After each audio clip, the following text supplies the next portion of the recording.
Rafaela's point of view. She talks like she's an expert in dealing with this situation. Sinong tangang sasabihin sa isang tao na magpanggap bilang siya kapalit ng isang bagay? I should know better. Isang Eudora? Nagamit niya noon ang lahat ng taong nasa paligid niya para sa sarili niyang interes, kaya gagawin niya rin iyon sa akin. Nakakaawang babae. Buhay pa siya, pero nakasanla na ang kaluluwa niya sa impyerno. Alam mo, maganda ka sana, pero mukha kang pera. Banayad ngunit may diin kong salansa. Wala na bang mas mahalaga sa'yo kung hindi ang manggamit ng ibang tao? Ganyan ka ba kahina kaya kailangan mo ng ibang taktika sa buhay? You're not mentally wise. You're just a cunning witch who tries to fit the society where you don't belong. You could do so much better in life, Eudora. Hindi mo kailangan naman lamang sa kapwa mo tao para lang umangat. Her cold stares change.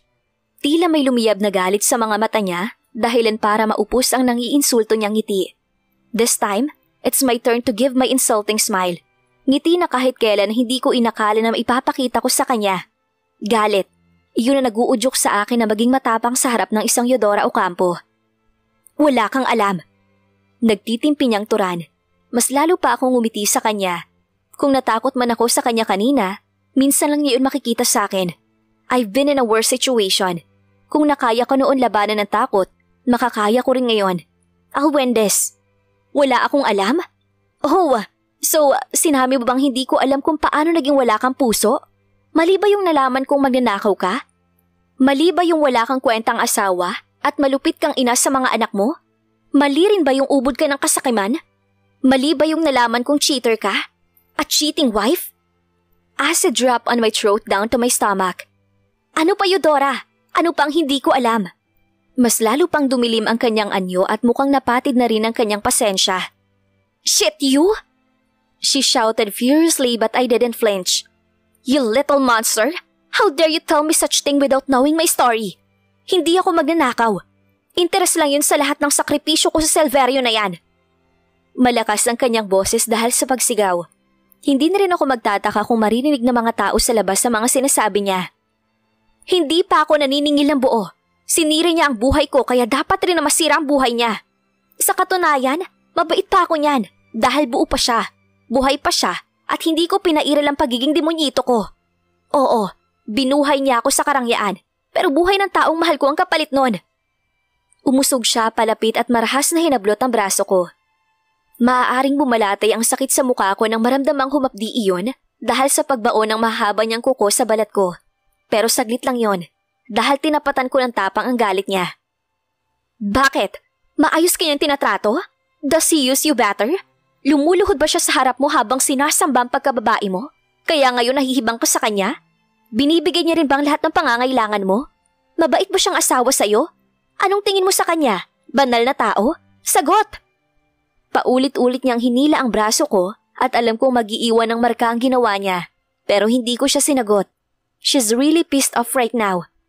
Kung sasabayan ko ang naglulumiyab niyang galit, paniguradong magpapatayan lang kaming dalawa rito. Mapatay ko man siya, paniguradong hindi rin ako makakaalis ng buhay dito. I still need to live. I still need to plan. Marahas niya akong itinulak dahilan para mauntog ang ulo ko sa gilid ng sasakyan. I groaned, but thank God, hindi iyon nasugatan. Pinukol niya ako ng masamang tingin. Gusto ko siyang pagtawanan ngayon. Kanina lamang ay kampante siya. Kanina lang nagagawa niya pa akong ngisihan, pero ngayon para siyang sasabog na bulkan. Pinutol ko na ang gahibla niyang pasensya, pero ito lang ang ginawa niya sa akin. I even expect her to slap me, kick me or even kill me. Kaso hindi niya ginawa. Ibig sabihin lang nito ay hindi niya ako magawang patayin o saktan dahil may iniingatan siya. Poor Eudora, akala ko matalino siya. Ang hindi niya alam, lahat ng ginagawa ko ay sadyang pagsubok lang sa kanya. Simple lang ang gusto ko. Pinilit niyang pakalmahin ang sarili kahit matalim pa rin ang tingin sa akin. Nag-iwas naman ako ng tingin at hinaplos ang braso ngayon ay namumula na. Pareho tayong makikinabang dito. You could pretend all your life na ako ay ikaw, pero kailangan mo magbayad. This is a deal between you and me. Tayong dalawa lang nakakaalam kung anong totoo. You could cheat Silverio as long as you want to. Hindi ako magpapakita. Hindi niya malalaman na totoo. Hindi magugulo ang buhay mo ngayon, pero kailangan mong ayusin ang bagong buhay ko. I need money for my own needs. Ikaw ay ako, ikaw ang magiging Eudora, Pero hindi ka magiging ako kung hindi rin dahil sa akin. You should play this game with me. Walang talo sa ating dalawa kung maayos ka makikisama. From being a witch into a good dealer? Hindi pa siya gaanong kumakalma, pero nakikita ko ang panghihikayat sa mukha niya. I can see myself from her. Masyado lang sigurong nadepina ang maganda niyang muka at nadagdagan iyon ng malamig niyang mga tingin. She looks like a desperate gold digger. Gusto kong maawa sa nakikita ko ngayon. She's not begging, but I know she is. Dinadaan niya lang sa ganito para hindi siya magmukhang kawawa. Hindi ako ikaw. Tiningnan ko siya at sinalubong ang mga mata niya. Magkaiba tayo, Eudora. Maaaring magkamukha tayo. Maaaring marami tayong pagkakapareho sa panlabas na anyo. Pero hindi ako katulad mo. Hindi ko sila ginagago. Nagpanggap ako dahil kailangan ko. Hindi dahil sa gusto ko silang lokohin. Naningkit ang mga mata niya. Nananan siya at nagtitimpi dahil anong oras man, pwede niya akong saktan ulit.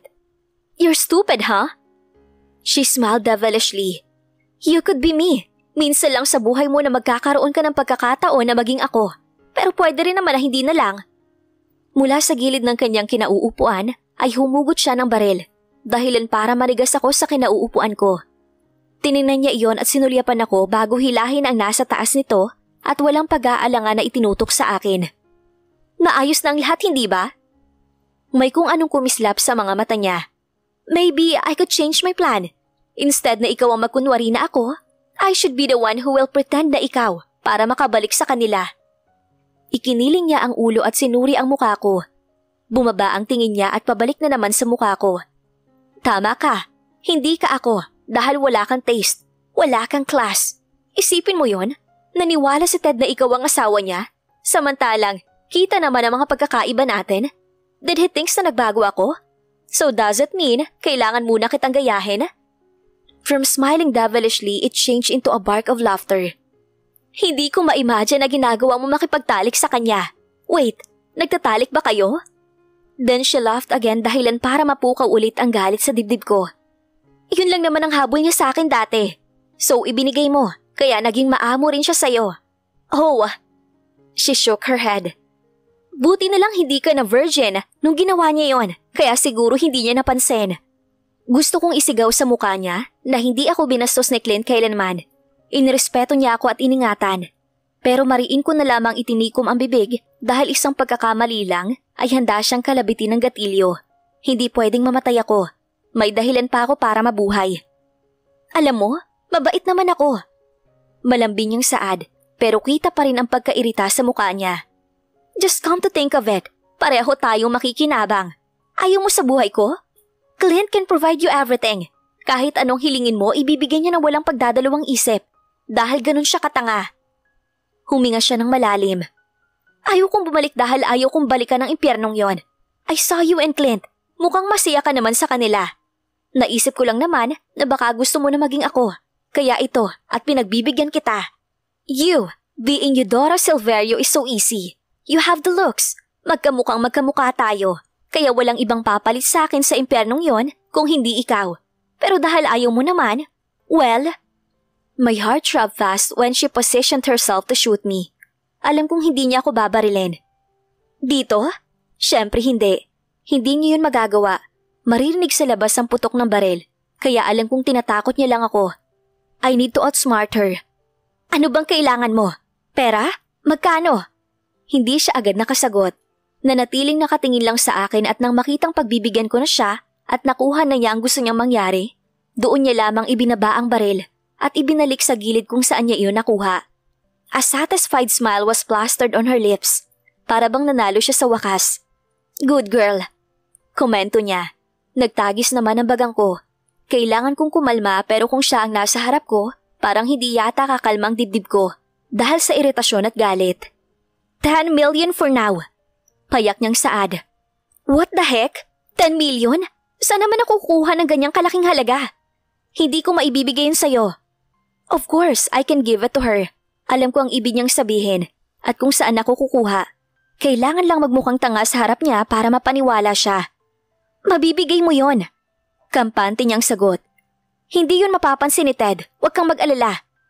I'll give you my bank account at pumunta ka sa bangko kung saan maglilipat ka ng pera mula sa account niya papunta sa akin. All you need to do is ask him about some paper things. Kailangan mo lang makipag-usap sa manager ng bangko at magpakilalang asawa ni Clint Silverio. Sign some papers and boom! You're done. Ganun lang kadali. Kung sabihin niya iyon para bang napaka-eksperto niya. Tumango na lamang ako. Hindi na umapila pa. Para hindi na humaba pa ang usapan, she started saying things regarding about the deal. Sa dami ng sinabi niya, isa lang ang nagagawa ko, ang tumango, kahit hindi na iyon pumapasok sa isip ko ng maayos. Nang hingin niya ang numero ko, walang pag-aalangan ko iyong ibinigay. I'll call you whenever I need money. Matatagalan pa naman bago ulit ako manggulo, kaya wala kang mapapansin sa ginagawa natin. Not even Clint. Maging mabait ka lang na asawa sa kanya. Hindi siya magtatanong sa iyo ng tungkol sa kahit na ano. Matamis siyang ngumiti sa akin. Kung dati sinasabi ko sa sarili ko na hihiramin ko lang si Clint at ang mga bata, ibabalik ko rin sila kung sakaling bumalik si Eudora. Ngayon iba na ang pananaw ko. Bumalik man siya at masira ang lahat ng meron ako, hindi ko hahayaan na makabalik siya sa buhay nila Clint. She doesn't deserve them. Wala nang mas mahalaga sa kanya kung hindi ang sarili niya. Just remember that I could ruin your life in just a blink of an eye. Maging mabait ka lang sa akin. Magiging maayos din ang lahat. Kalmante niyang turan. Marahan akong tumango na mas ikinangiti niya. The monster inside her is the monster who controlled her. Kaya niyang maging maamo, maging mabagsik at maging demonyo. Pero kaya ko naman magkunwaring mahina at tanga sa harap ng mga tao, kung kailangan. Ibinaba niya ang salamin ng bintana at may sumilip doon na isang lalaking naka-shades. Mahina lang ang pagkakasabi niya, pero narinig kong pinabubuksan ng pintuan. Minuto lang ang lumipas at bahagyang bumukas ang pintuan sa tabi ko. Tiningnan niya ako at masuyong hinaplos ang buhok ko na parang isa akong batang kailangan aluin. I'll call you later, Eudora. Eudora? Napakababo ng pagkatao niya. Tinatawag niya akong Eudora kapalit ng pera. Nakakaawang babae. Kahit iniinsulto ko na siya sa isip ko, hindi niya pa rin iyon makikita sa mukha ko. Dahil kung magaling siyang aktres, magaling din ako. Tumango ulit ako bago bumaba ng sasakyan. Sa gilid ay nakatayo ang lalaking nakamask at bullcap. Sinipat ko muna siya ng tingin at nang magsalubong ang tingin naming dalawa ay agad ako nag-iwas. Malalaki ang hapang na lumayo ako sa van. Natatanaw ko pa rin ang SUV namin kaya dumiretso ako ng lakad. Hindi ko na sila nilingon kahit alam kong tinatanaw ako ng mga tauhan ni Eudora. I met her. I met the real Eudora. Isang babaeng pera lang ang nasa isip. Tinuturing na impyerno ang buhay na meron dahil kay Clint. Babaeng gagamitin ng lahat ng tao para sa sariling kapakanan. Babaeng maraming hinanakit sa buhay. She's really a cunning witch.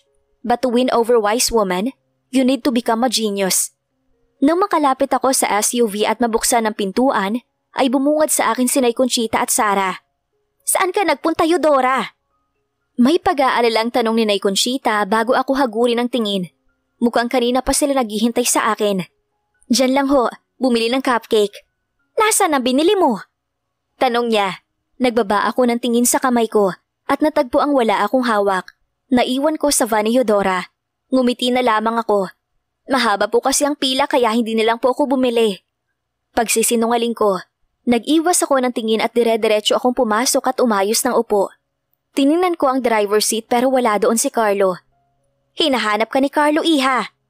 Muli ay tiningnan ko si Nay Conchita pero bago pa man ako makapagsalita ay bumukas ulit ang pintuan ng SUV at bumunga doon si Carlo. Nang makita niya ako ay agad siyang huminga ng malalim. Nagkamot ng ulo at napailing. Akala ko po na wala kayo. Aniya, ngumiti ako at umiling. Sige na, kailangan na nating umuwi. Ganoon nga ang ginawa ni Carlo. Pumasok sa driver's seat at pinasibad ang sasakyan. I fished out my phone. Walang nag-text, walang tumatawag, kaya ini-off ko yon. I promise that I won't hurt the kids. I will keep that promise. Kailangan lang na maayos na pagpaplano dahil hindi pwedeng hawak ni Eudora ang leeg ko at maging sunod-sunuran ako sa gusto niya. Life is not fair. Hindi lahat ng hiram kailangan ibalik. May mga bagay na kapag nasa iyo na, kailangan mo lang ingatan dahil hindi pinapahalaga ng totoong may-ari. My heart sank from the thought of our conversation.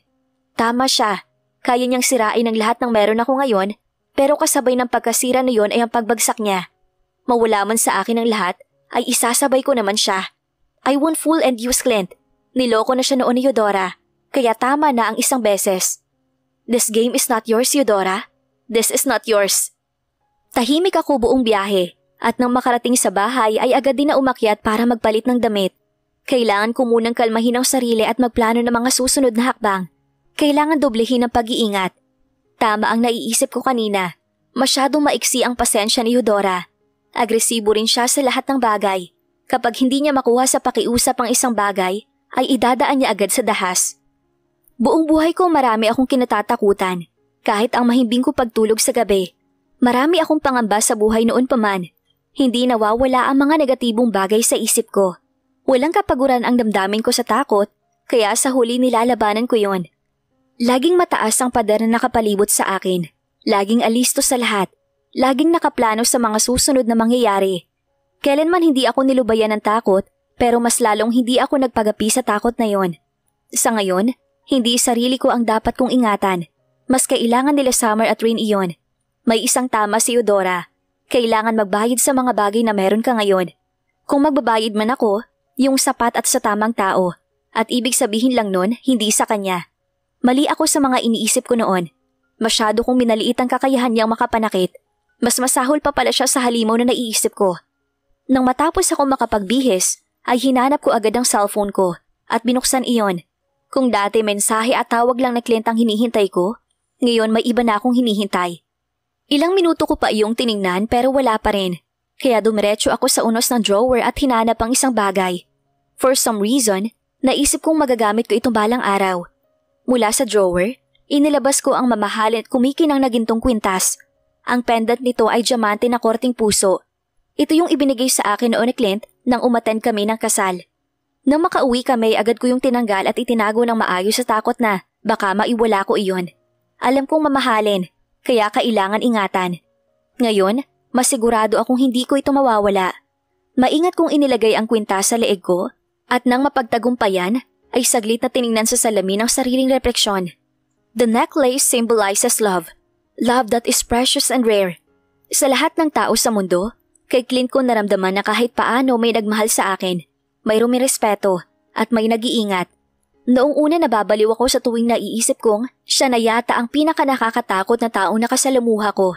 The way he stares, he talks or even walks, he dominates everything.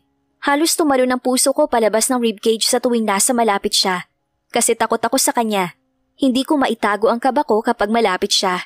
Sumasakit ang puso ko kapag nakikita ko ang galit sa mga mata niya noon. Hindi ako magkandodoto kapag malapit siya at alam kong lahat ng yon ay negatibo. Pero sa huli, sa kanya ko nakita ang pagmamahal na kahit kailan na hindi ko naranasan sa iba. Dahil sa kanya, natuto akong magmahal at maramdaman kung paano mahalin. He's my comfort and his family is my home. Kung ano man ang sinasabi ni Eudora sa kanya, hindi yun pumasok sa isip ko. Dahil sa pagkakataong ito, nakita ko siya sa pinakamasama at pinakanegatibo. Pero nakita ko rin kung paano niya nagawang magbago. Alam niya kung paano magpatawad pagkatapos ng lahat. Alam niya kung paano magmahal ulit pagkatapos ng sakit na ibinigay sa kanya.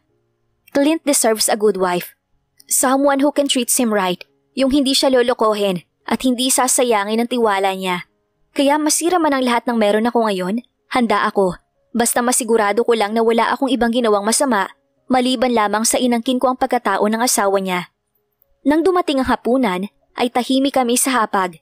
Panay ang tingin ko kay Summer, na nakatungo lamang at hindi nagsasalita. Ganoon din si Rain, pero mas kalmante siya kaysa sa una. Ako na Saling. Pigil ko sa kanya, nang iniangat ang tray na pinaglalagyan ng gatas para sa kambal. Tumango naman si Saling at hinayaan akong kunin ang tray. Dire-diretso ang lakad ko patungo sa kwarto ng kambal. May kaunting kaba sa puso ko, pero itinago ko yon. Nakasarado ang pinto kaya kumatok ako. Nang bumukas iyon, si Rain ang bumungad sa akin. Hindi na ako naghintay na may sabihin siya dahil tinulak ko na papasok ang sarili ko. Si Summer na naglalaro sa sahig ay agad na tumakbo papaakyat ng kama nang makita ako. Dahil sa ginawa niya, tila kinurot ang puso ko. Eudora. Si Eudora ang may kagagawa nito. Ito na ang gatas niyo.